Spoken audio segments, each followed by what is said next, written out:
Have you ever walked into a store to buy one thing and somehow left with five? Or opened your phone to check a message, only to find yourself buying something you weren't even thinking about yesterday? You don't know me. Most people think this is a lack of discipline, a spending problem, a budgeting problem. But what if that's not the whole story? What if billions of dollars are being spent every year to study your emotions, your habits, your fears, your desires, and use that information to influence your decisions? Because the uncomfortable truth is this: modern consumerism isn't just about selling products anymore. It's about understanding human psychology so well that companies can predict what you'll want before you even realize it yourself. And once you see how the system works, you'll start noticing it everywhere. Tell me how! Let's do a simple thought experiment. Imagine two people.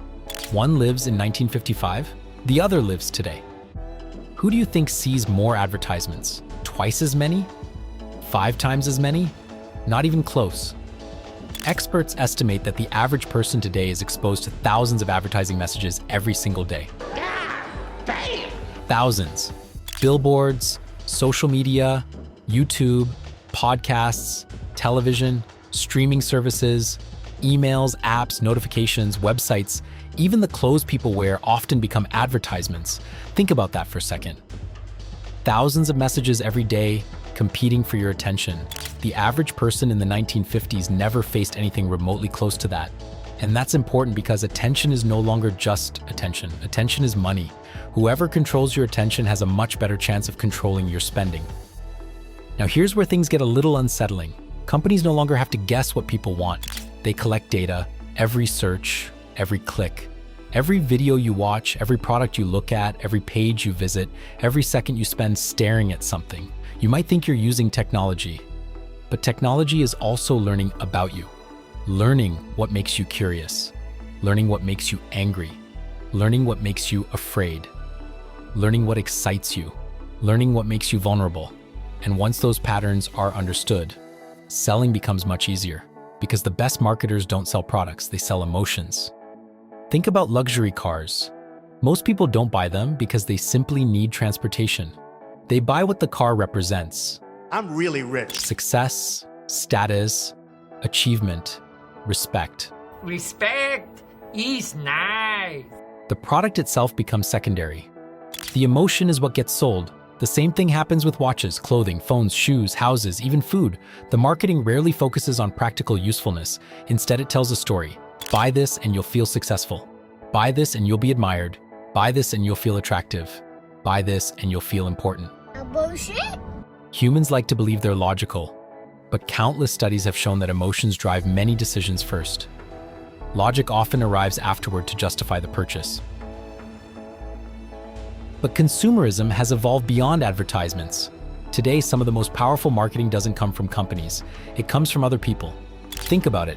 A friend buys a new car, someone else upgrades their house, another person posts vacation photos from Greece, someone shows off a luxury watch, someone gets the newest phone. Suddenly, your perfectly good possessions don't feel quite as good anymore. I'm broke, nigga. I'm broke.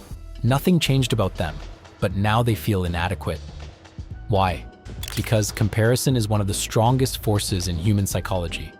For most of human history, people compared themselves to maybe a few dozen people.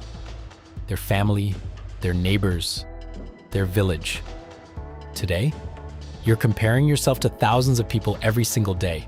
And here's the worst part. You're not comparing yourself to their real life. You're comparing yourself to their highlight reel. You see the vacation, not the debt.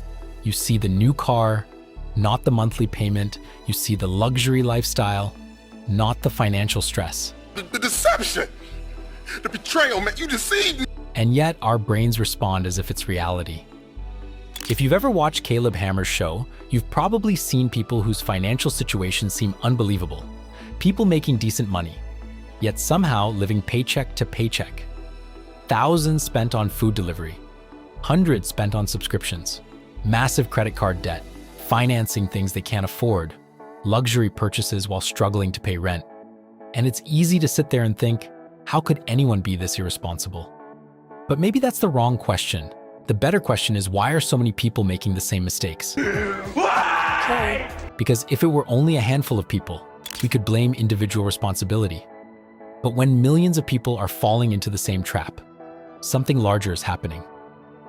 One of the most powerful tricks consumer culture uses is convincing you that products are part of your identity. You're not buying shoes. You're buying confidence. You're not buying a car. You're buying status. You're not buying a phone. You're buying belonging. You're not buying clothes. You're buying acceptance. The product becomes a symbol. And symbols are powerful because people aren't afraid of missing products. They're afraid of missing status, missing approval, missing experiences, missing social acceptance. Love me. That's why FOMO works so well. Fear of missing out isn't about the event, it's about feeling left behind. Some people hear all this and say, just have self-control. But that's like telling someone to simply ignore junk food while standing in a room full of desserts. The reality is that human beings are emotional creatures. We naturally seek pleasure. We seek acceptance, we seek approval, we want to feel successful, we want to belong, and we want to avoid feeling left behind. There's nothing unusual about that. It's part of being human. The problem is that modern marketers understand these desires extremely well. They know what captures attention, they know what creates envy, they know what creates urgency, they know what makes people feel inadequate, and they know what emotions make people reach for their wallets. This isn't simply a matter of seeing an advertisement and deciding whether to buy something. Behind every major brand are teams of psychologists, data scientists, marketing experts, behavioral researchers, and powerful algorithms working around the clock to understand how people think and what influences their decisions. The Grinch got a wonderful, awful idea. Not because they're evil, at least that's what they probably tell you, Satan is a master of lies. but understanding human behavior is incredibly profitable.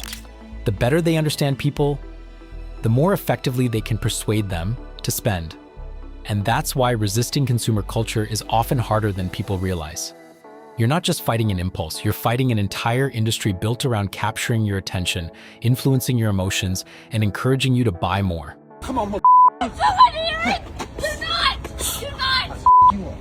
Upgrade more, experience more, show more, post more, because in today's world, you're no longer just living your life. You're constantly being encouraged to perform your life for other people. And that performance is expensive. But what do I know? I'm just a guy.